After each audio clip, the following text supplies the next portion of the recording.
Muy buenos días, yo soy la doctora Emma Miranda Malpica, cardióloga intervencionista, y el día de hoy, 14 de febrero, Día del Amor y la Amistad, la Sociedad Mexicana de Cardiología nos da la gran oportunidad de estar aquí para hablar del corazón de nuestros bebés, del corazón de nuestros niños.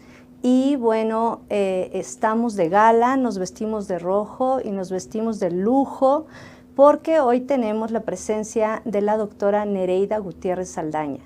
Ella es pediatra, cardióloga, electrofisióloga, que quiere decir especialista en arritmias, en niños, en bebés, y actualmente realiza su práctica clínica en Chihuahua. Bienvenida, Nereida, ¿cómo estás? Hola, muy buenos días, muchas gracias por la invitación. Y pues vamos a hablar de cardiopatías congénitas. Muy bien. Vamos a empezar con el desarrollo del tema, cardiopatías congénitas. ¿Nos quieres, por favor, explicar qué significa cardiopatías congénitas? Sí, bueno, una cardiopatía congénita es un defecto en la formación del corazón. Este se da entre el día 22 y el 28 de la formación del bebé.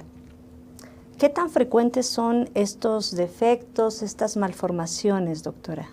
La frecuencia pues es alta, se da en un bebé por cada 100 recién nacidos vivos.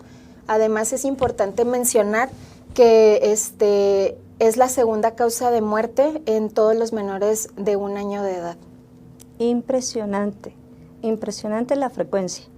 Un bebé por cada 100 nacidos vivos. Sí. De cada 100, un bebé puede tener una enfermedad del corazón al nacer. Sí. Y es la segunda causa de muerte.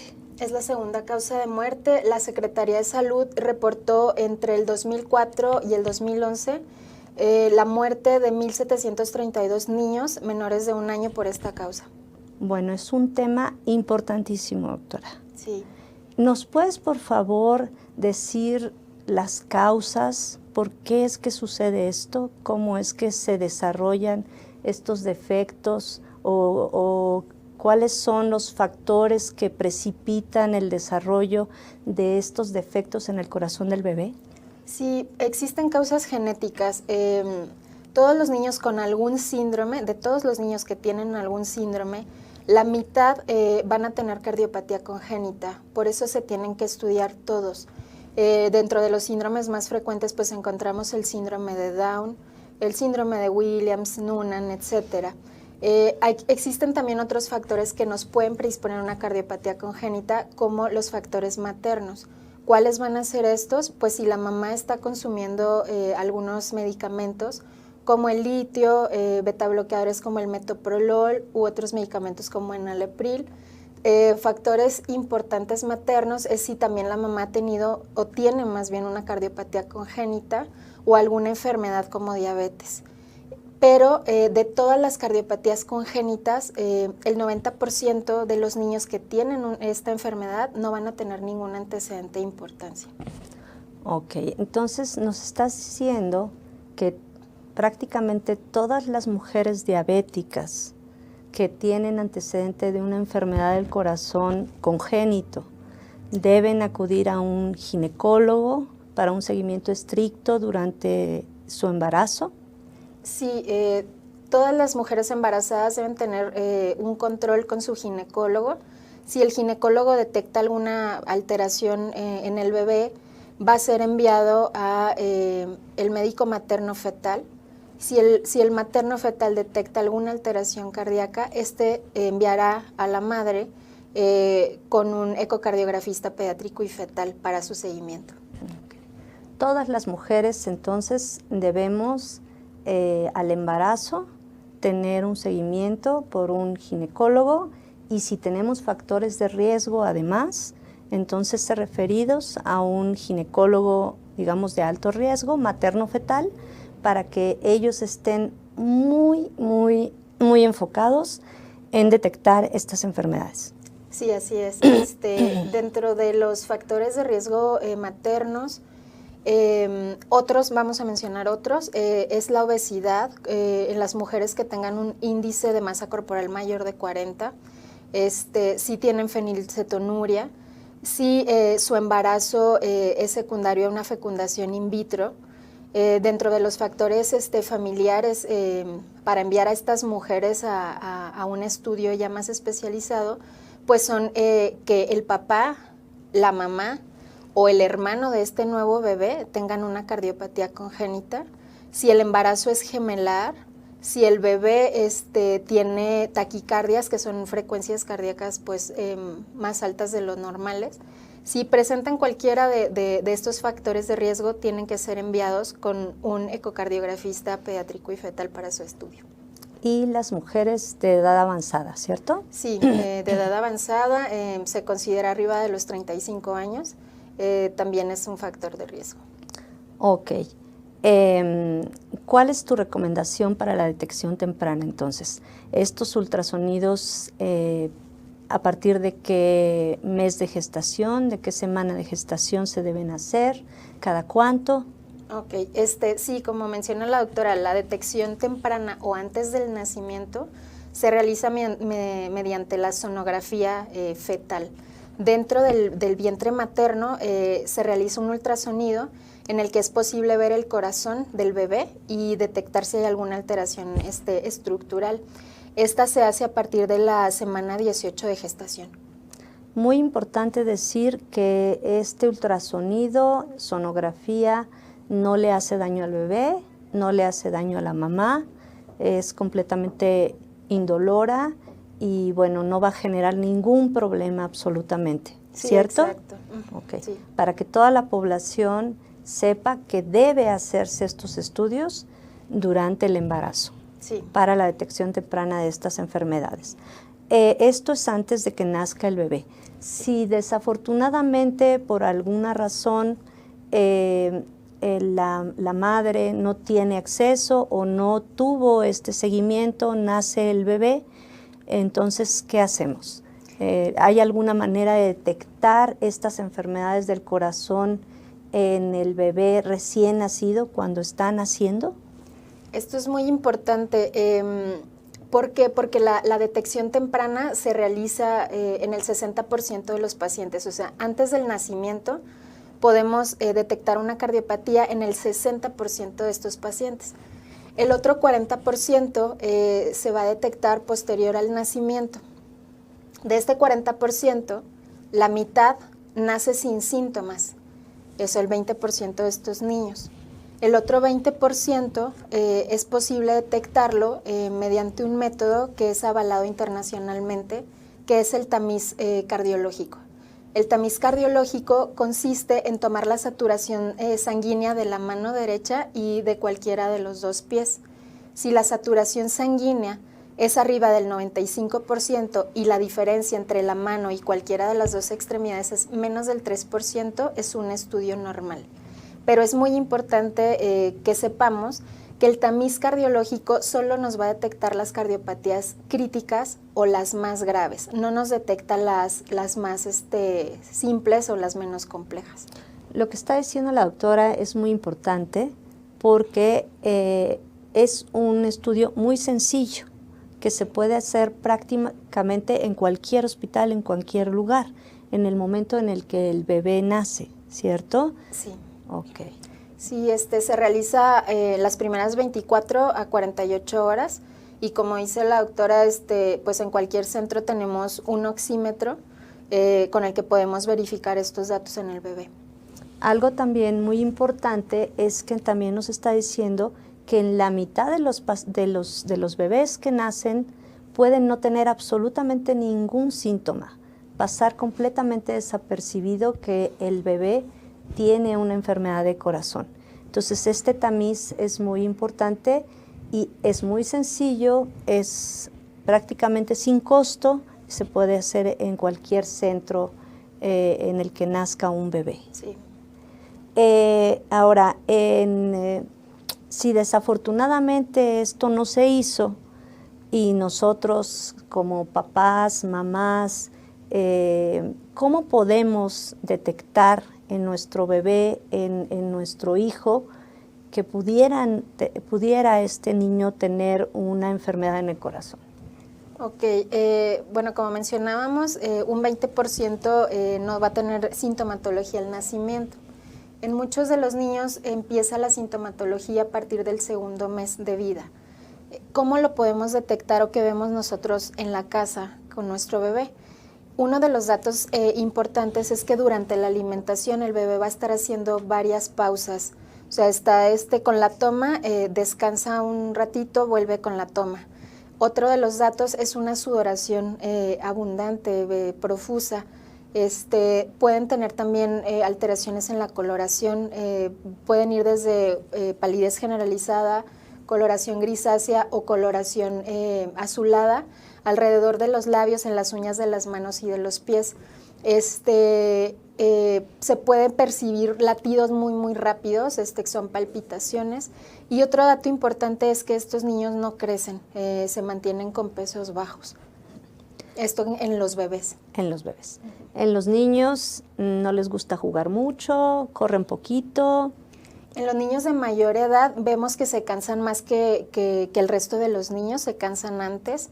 Hay algunos niños que se tocan el pecho y refieren dolor, y dependiendo de las cardiopatías, hay otros niños que se ponen en cuclillas para sentirse mejor. Ok, ahora supongamos que lo llevo al médico general, y me dice que tiene un soplo cardíaco.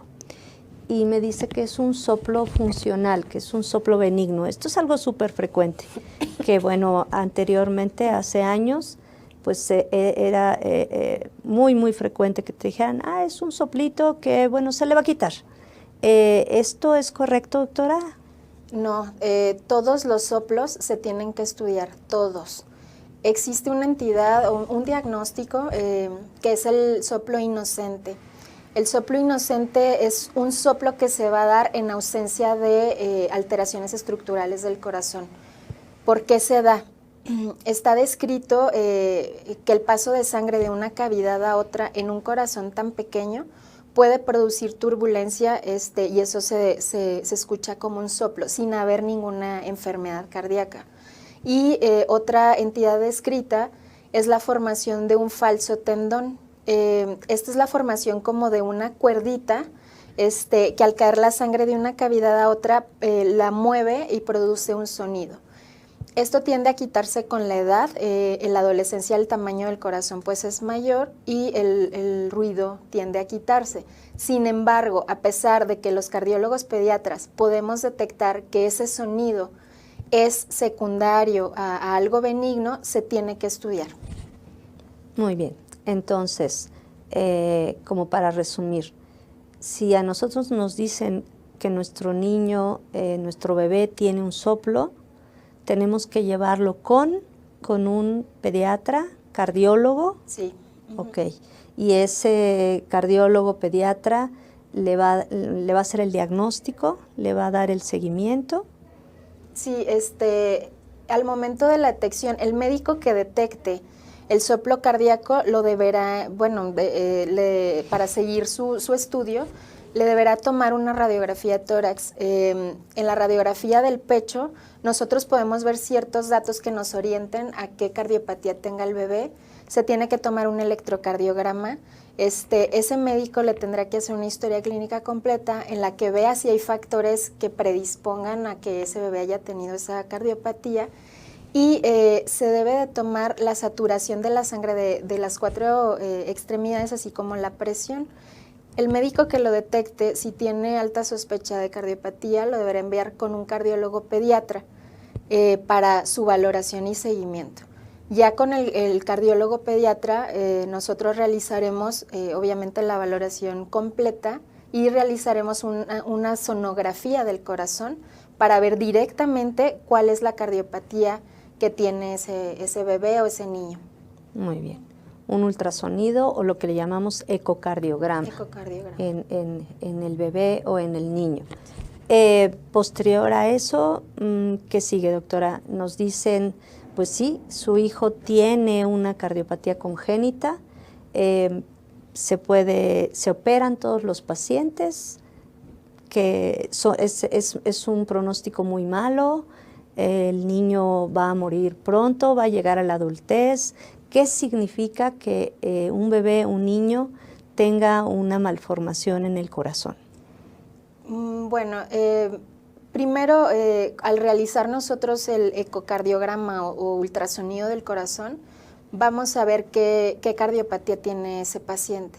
Las cardiopatías se dividen, hay unas más sencillas o menos complejas y las más complejas o críticas, ¿no?, en el paciente, o las más graves. No todos los niños se operan.